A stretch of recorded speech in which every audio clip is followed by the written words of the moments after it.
అమ్మా భవానీ లోకాల నేలే ఓంకార రూపమమ్మా, తల్లి నీ మహిమల్ని చూపవమ్మా.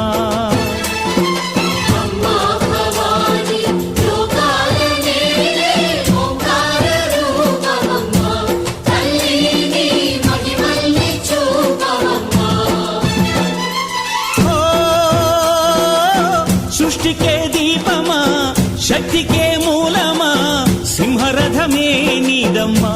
అమ్మ దుర్గమ్మ భక్తులను దీవించుమా.